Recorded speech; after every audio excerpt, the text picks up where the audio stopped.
7 Steps to be Consistent. Hi, my name is Dr. Meghana Dikshit. I'm the author of the book You Matter and Brain and Performance Expert.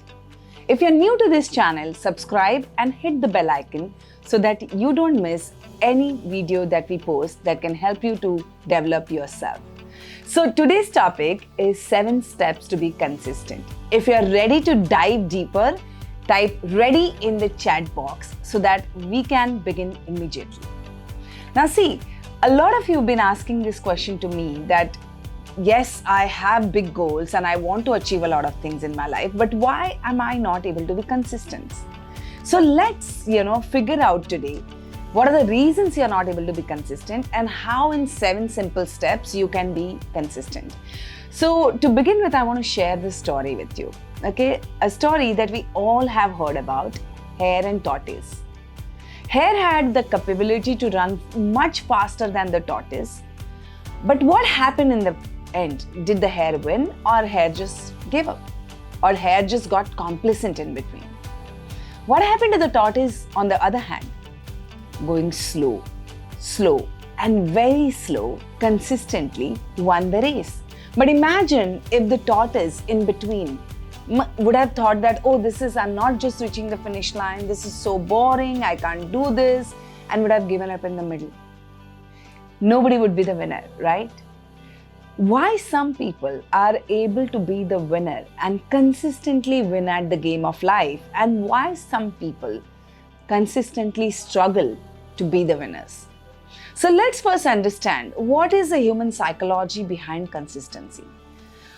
Your consistency is based on the 3 fundamental pillars of your life. The first one is your patience. Second one is your self-belief. And the third one is your perceived value. Let's understand what is patience. All of us, while evolving from millions of years, have this one monkey mind inside us that looks for instant gratification. Instant gratification means I'm hungry right now, I need to eat something. My bladder is full, I need to release this. I need to do immediate things and I need to get immediate results. And this monkey mind most of the times is overpowering us, where we are not able to, see through the goals or the things that you want to achieve through the patience. Now think about it. A lot of us have gone through this one experience particularly, even me. You want to lose weight.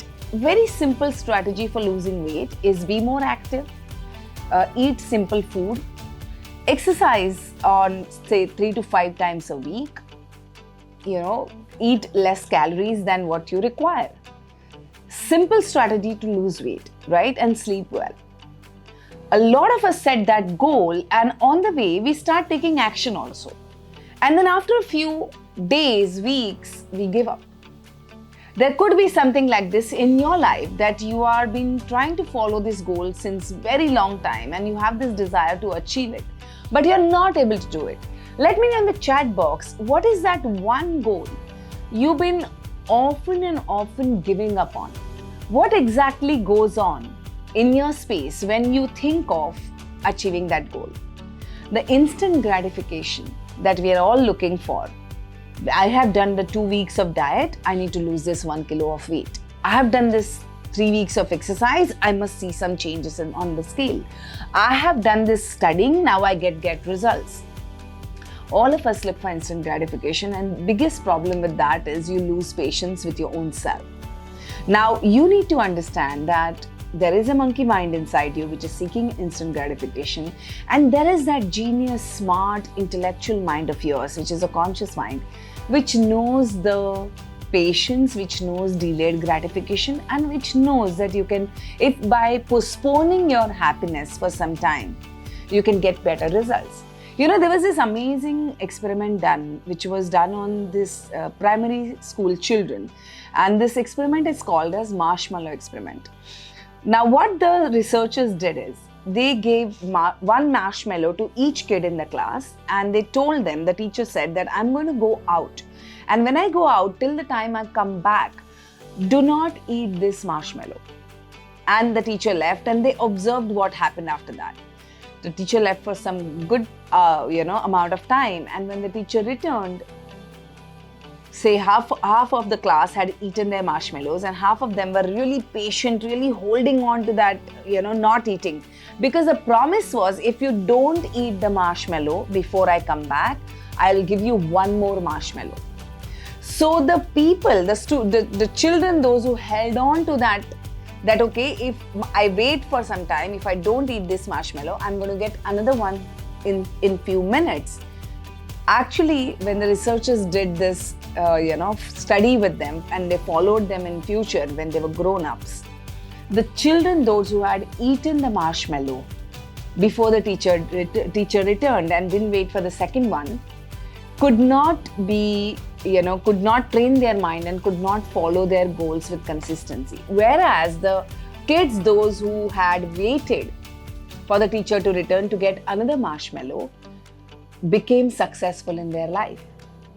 It's a very simple principle. If you can delay the gratification, you can start building the patience. Look, we all know everything that we get in our life is through patience. Now, some of you may say, but I've been patient enough and it's not yet giving me the results. Well, then comes your second point. The second point is your self-belief. Whatever you are following or pursuing or you want to be consistent at, if you do not believe you're capable to do it or you can make it or you can see through it, then it's not going to happen. So every time you set yourself on a particular goal, if the inner dialogue, if your belief is mostly based on the conversation that you have with yourself. If your inner dialogue is, I'm such a failure, I always struggle, I'm not lucky enough, I don't know why I don't get it, I don't know why this doesn't happen and it's always with me. And if you have that negative self-talk, it's going to hamper your ability to be more patient to produce the results. The third one is perceived value. Anything the action that you take, in your mind, there's a perceived value to that action. Now, if suppose, think about this, two scenarios, okay? You are followed by a tiger or a bear and it's chasing you. Now, when you run to save yourself from that tiger, the perceived value of your running and running away from the tiger is way higher than you running to achieve good health, right? So tell me something, if there is a tiger behind you, would you then run or would you then also tell yourself, no, you know what, I'll do it tomorrow? You won't do that, right? Because the perceived value is very high. All of us are wired to follow the goals based on two fundamental principles, fear and desire. And unfortunately, in the world, 99% people change with fear. So consistency sometimes comes majorly with fear and very rarely with desire. And that's the reason you have to practice these three things: patience, increase your self-belief, and your value. Now that you have understood why are we not able to be consistent, I want to know in the chat box, what is lacking inside you? Are you lacking the patience? Are you lacking self-belief? Or are you lacking value? So what I would like to do is, ideally, when you put that message in the chat box, I would like to take up that particular message of yours and I would like to make a video based on what I can help you with more. Now, if you're someone who is really wanting to train your brain to get more consistent, I also would suggest to get your hand on the copy of You Matter. There's a link posted in the comment section. You can click on that and you can get your copy from Amazon. And this is actually a workbook that can help you to slowly start training your brain. You can also click on the link which mentions about my introductory masterclass, which is priced at $999. But just because you're here on this channel, you will get this masterclass at completely complimentary price. So you don't have to pay anything for the masterclass. Choice is yours. You can go for the masterclass, you can go for the book You Matter. Let's start, building that consistency for you. Now, I want you to keep your notepad and your pen ready so that we can straight dive into how to, in 7 steps, start building consistency. So if you're ready, type ready in the chat box and let's begin. First step is to set specific goals. They say that your goals have to be SMART. What is SMART? Specific, measurable, achievable, relevant, and time-bound. If you are at A point and if you want to be at the Z point, you cannot directly jump in your mind. So you have to start setting the specific goals. Now, goal could be, I want to lose 20 kilos of weight. Now, 20 kilo of losing weight is a far-fetched goal, right? It's a specific goal for sure, but how will you measure it? So then you write down your action goals. What are your milestones to achieve that specific goal? How would you know that you are on your track? You want to set yourself achievable goals. See, when you look at the 20 kilos, it looks very big, right? So how about setting achievable goal that in this week, I will be losing 500 grams of weight or 1 kilo of weight, whatever works for you. Relevant. Is it relevant for you in today's time? It has to be relevant. It should either help you to overcome a fear or it should help you to achieve some desire. Now, if you're looking for 20 kilos of weight loss, then the fear would be if I am overweight, if I'm obese, it will have implications on my health and I might have issues like cardiovascular disorders, diabetes, etc., etc. That's a fear. But at the same time, the desire is I would look nice. I would be able to wear some clothes which fit me well. Whatever it is for you. T is for time bound. There has to be specific timeline given to each achievable, measurable goal. My suggestion is choose one to begin with. Because once you start being consistent at one area of your life, your brain has the ability to replicate it in other areas of life too, if you are conscious about it. So first focus on only one goal and let me know in the chat box what is going to be your one smart goal that you're setting while you're listening to me here. Take a pause and write down that goal in the comment section. Second step, work in just 2-week timeline, not beyond that. I know maybe you're losing, I'm just going to take the example of weight loss of 20 kgs. Maybe losing 20 kilos of weight is your 2-year goal. So for that 2-year goal, come back to the 90 days goal. If you want to write a book, maybe it's a 6 months goal. Come back to the 2 weeks goal of writing the book. If your goal is to qualify to a certain specific exam that you're getting, now it could be a 8-month, 9-month, 12 months goal, but make it more tangible by putting your just 2 weeks goal. So go on the sprints. I know you have to run a marathon, but you start running the sprints and slowly increase the timeline so that your mind is not burdened by the 1 year, 2 years, 3 years timelines that you have for your goals. Just 90 days to 2 weeks goals and then slowly keep adding to them. Step number 3, schedule it in your calendar. Tony Robbins says that if it is not scheduled, it's not real. Everything keeping in your mind doesn't make sense. So put it out in your calendar and block that time for that particular action. If it's workout, if it's writing a book, if it's studying for the exam, it could be, working on your health, whatever it is for you. But make sure that you block that time in your calendar and let that be on the paper in front of you. It's very important that you put it out there so that your mind is not burdened. At the same time, when it's out there, it's right in front of you and it works as a reminder so that you can start working on it. The 4th step. Now, this is a pretty important step, okay? As much as you have set the SMART goals and you have set your 2 weeks to 90 days timeline and you are, schedule your calendar. Now, if you do not do this 4th step, which is very important, you will probably not be able to be consistent. Now, what happens, remember, we have been falling short of our, whatever the goal was, taking action, and we were for the past many days, months, maybe we were sidetracking or we were getting distracted. So do not expect that this time it's going to be different. I know it's probably demoralizing for you, but it is not. It is a fact and it's a reality. If you couldn't do it earlier, there must be a reason that you're not able to do it. So it probably will repeat this time as well too. So this 4th step is to make sure that you don't get sidetracked. So the 4th step for you is to review your progress. every week and every month, you will be reviewing your progress on how far have you come along.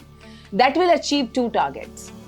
One, it will help you to feel good about yourself. And two, if at all you have sidetracked, or if at all you feel that, it's something that you need to change in the action plan, or some, detour has to be taken, or something which has happened, you will be able to course correct it. So scheduling that review in your calendar for every week and every month is absolutely critical for you to be more consistent in the goal that you have chosen for yourself. Type review in the chat box. If today onwards you're going to set that review time in your calendar, type review in the chat box. Step number 5, get yourself an accountability partner. If you're ready to be somebody's accountability partner, put in the chat box AP. AP stands for accountability partner. Because it's very important that, as I say this, earlier also I said it, that in the, this goal you're trying to achieve for a very long time, and maybe you're getting distracted or you're not able to consistent. So then what increases the possibility of you being consistent is an accountability partner. A coach, maybe a friend, whoever you feel is the right person for you, whom you won't feel offended if that person reminds you to do certain things. The person that you're choosing, make sure that you have complete trust in this person, and you know that this person is going to be your well-wisher and only saying anything to you just because that person means well for you. So make sure that you choose yourself an accountability partner, because this one thing that you will do will take you really, really long, way. Preferably, you choose somebody from the category of the person who the goal that you have set for yourself. This accountability partner is already ahead of you in achieving that goal. Like say if you want to lose weight, maybe a gym trainer could be your accountability partner. You want to write a book, maybe a person who has already authored the book. You want to be more dedicated to your diet, maybe someone who's already achieved that weight loss. Anything that you want to achieve the results, somebody already has achieved it.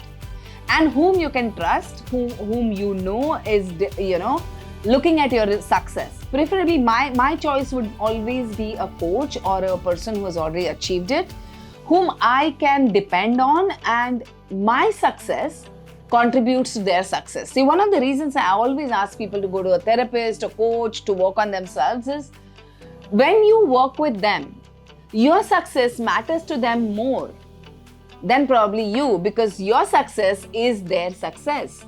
So it's always better to hire somebody who can help you, push you, and whom you can trust that person is, your well-wisher. This is a very important step. And once you pick this step up, I guarantee you will have 80% of your consistency in place. The sixth step that I want to share with you is, I personally feel, that if you want to achieve something, work quietly. Go underground for 6 months. Don't share with people what you're doing.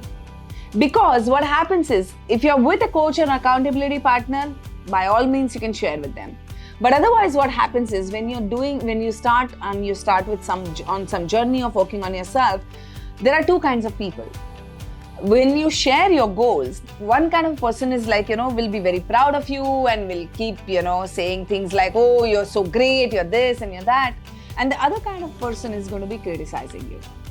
Both are not good for us, because when you have a person who's super proud of you and, inflating your ego, you may become complacent. And when you have somebody who's pulling you down and criticizing you, you may just kind of not feel up to it, or your self-worth or your self-confidence will shake. So my suggestion is, go underground and do the work for 6 months. Produce the results, and then your results will show the world what you were up to. And the last and the seventh step, which is pretty important, is celebrate your wins. Your brain loves rewards. And if you don't give it a reward, it finds rewards on its own. So what are some of the rewards? What are some of the things that you're happy with? What are some of the celebrations that you enjoy that are healthier for you?